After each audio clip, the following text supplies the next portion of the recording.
Diane Cross, Public Information Officer with MDOT. A lot of people want to know what they can anticipate with this big 696 project. Big is the word. This is going to have a big impact to drivers. All of eastbound traffic on 696 that comes in toward the Southfield area, you're going to be detoured onto southbound M10 into Detroit, and then to eastbound M8, and then back north on I-75 to continue eastbound on 696. Kind of a very big U shape that's about 25 miles long. Now you wonder, why in the world would we do that? Well, first of all, state roads, I, M, and US roads. So we need to keep our traffic detoured onto other freeway roads, other state roadways. And for the kind of capacity that 696 has, which could be close to 100,000 drivers a day, that we need to detour, you don't want that on your local roads.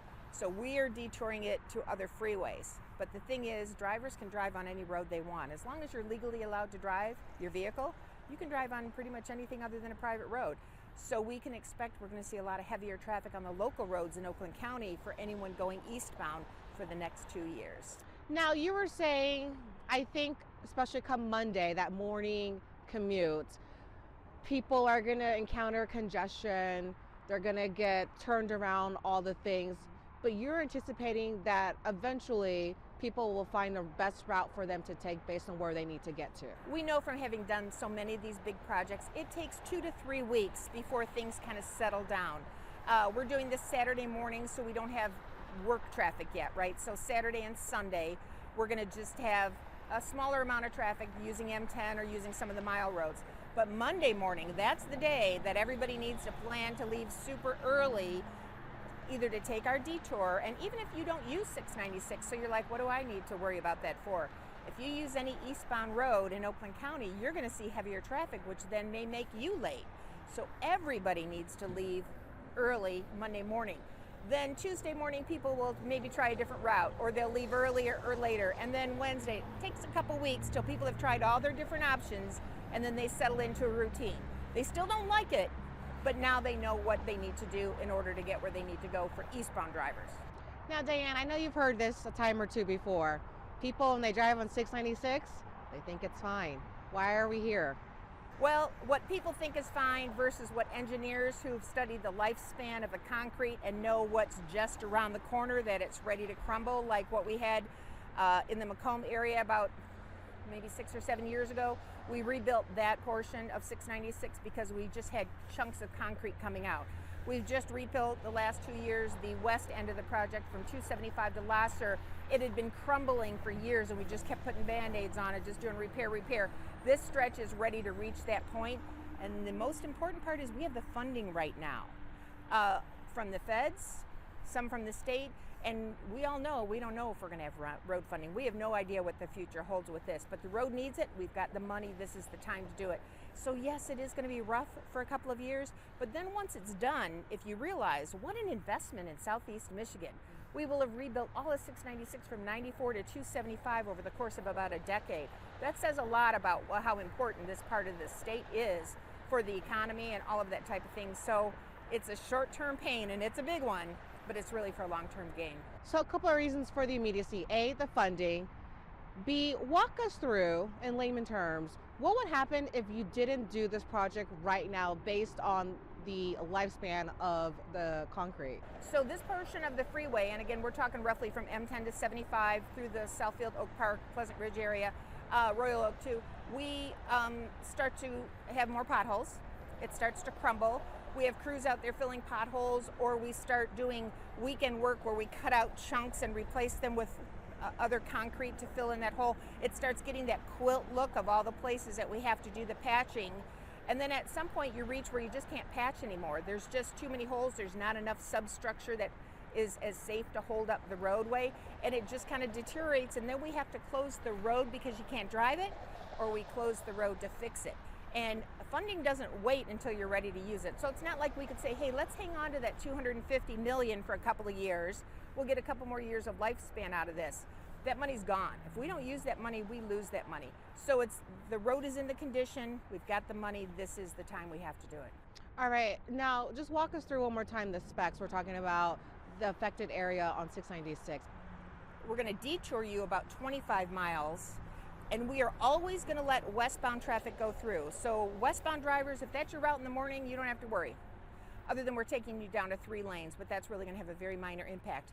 We're rebuilding eastbound side this year. We detour the eastbound side. Come next year in 2026, we still let westbound drivers go. We just shift them onto the new pavement. We still keep detouring eastbound.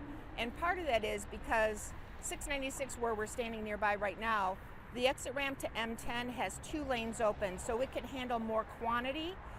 Westbound, the only detour would be to go north on 75, and it's only a 1-lane ramp, and it would be a lot harder and take longer to detour that traffic up to maybe M59 and then head west over to maybe Telegraph or something. So while this is a long detour, again, we have to look at the big picture of potentially 100,000 drivers a day that we need to detour. We got to use our other state roadways, and so that's some of the thoughts behind the decision making of what we did. Okay, so one more time, what's going to happen on day 1, which is Saturday? So Saturday morning, starting about 7 a.m., crews will start pulling barrels near Orchard Lake. So it's 4 lanes there. We're going to start taking you down to 2 lanes. Then we have striping crews that come in and put new pavement markings so drivers know where their lane is on 696 and on M10.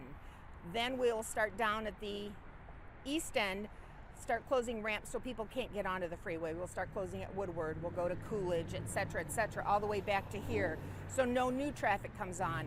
Then we start closing the actual lanes, forcing everybody southbound on M10. We expect that's going to be around noon, but if there's a lot going on, maybe it's not till 2 that we completely close the freeway. If we get a lot done early, weather's good, there's no problems, then maybe it's closed as early as 10. So drivers really should expect that sometime after 7 a.m. Saturday morning, you may not be able to use eastbound 696. Final takeaways.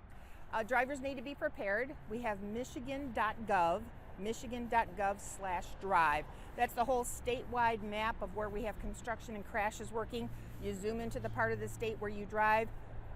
Look and make sure you know where the construction is, maybe if there's any crashes, maybe see what alternate routes you have. You got to plan ahead, because this is going to catch a lot of people by surprise. As much as we've talked about it, until they actually drive it, they may not have paid any attention to the story.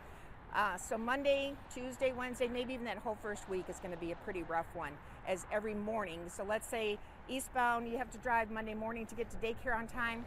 You may be late if you don't plan to leave super early. And again, even if you're not affected by the freeway, remember, you're going to have heavier traffic on your local roads. One viewer asked us, they want to know the reasons for the update, repairs, the voice of the community, then the effects and detour routes to ease the pain for starters. Well, people need to realize a lot of thought goes into this kind of stuff, and a lot of planning. As much as so many people, because they only know the part once we finally close it, and they're like, well, how did this happen? There's a lifespan to concrete, 25 to 30 years, depending on the weather, the location, how many cars use it, that type of thing. So we study, and we know that, come 2040, these are the roads that we need to start looking for funding for, because they've only got a few more years left. So there's long-term planning and study that goes into this kind of thing. But then there's also funding. And even though there's roads that might need it, sometimes we have to cherry pick those depending on, we only have so much money that year, which is why the whole fix the damn roads and the gas tax a few years ago, we're always looking for money, because it's not like they're done and done, right? Like, okay, we fixed the road, we're done now, we'll be back in 20 years. We still have to do maintenance. There's guardrail crashes, there's people hit those median barrier walls. There's always work to be done out there, but there's a lot of factors that go into looking at that. Now, we also consider the volume of traffic that uses a roadway and the detour options. And we always have public meetings before we start, even in the design phase, to make sure we hear the community. Are there any concerns we're missing? Is there something we're not considering? For example, part of the 696 project, we're rebuilding the Church Street Plaza. It's the big tunnel that has all the icicle problems. We've tried repairs on that many, many times. As part of this project, we're totally demoing that bridge and tearing it down and rebuilding it. Well, that bridge on top has a playground, a ballpark, in addition to a roadway. People don't necessarily realize that, but we know that that community has a very large Jewish population that walks. So as part of our design, we had to make sure that we still had a pathway so folks could cross over 696. That's the kind of thing, when we think about the community, we talk with the community, that we try to make sure we take care of. Can we handle every single something that somebody wants? Not necessarily, but we want to look at everything. And that's why we have public meetings. So really a lot of thought does go into it. Now, our next question They're asking, will the service drive be open from Coolidge to Woodward? The service drives are not involved in this project, so yes, if you normally have a service drive right now, you're still going to be able to use that. But for people who might not be as familiar with this area, there's no one service drive that goes the whole route, right? There's service drives that then end in a neighborhood or they end in a shopping area or something like that. But those all will be open, yes. And then the last question, how someone living in Western Wayne County off 275 can get to, let's say, FCA off 75? Well, so their ultimate goal is Troy, so they're going to have to take some other northbound route to then go eastbound to get to Troy. So maybe they take Telegraph, but remember a lot of this 696 traffic is going to be on Telegraph.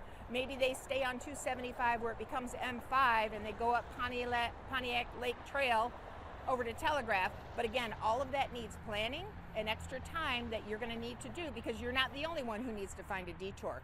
But people don't realize here in Metro Detroit, we have so many freeways, right? I mean, how many areas do you go to that have so much congestion because they only have 2 or 3 roads? We've got 696, we've got 96, we've got M59, we've got 94. All of those are east-west roads. North and south, we've got Telegraph, we've got Southfield, we've got Woodward, we've got 75, M53. We really have a lot of options here, but human nature, most people only know what they normally take, right? And they're very uncomfortable with change. But you're going to be forced to need to find maybe a couple of different ways to get to work or school or whatever in the morning if eastbound is your route. If going home in the afternoon, you're going to see the heaviest traffic from 6 to 9 and from 3 to 7 in the afternoon, and you're going to just have to plan for that.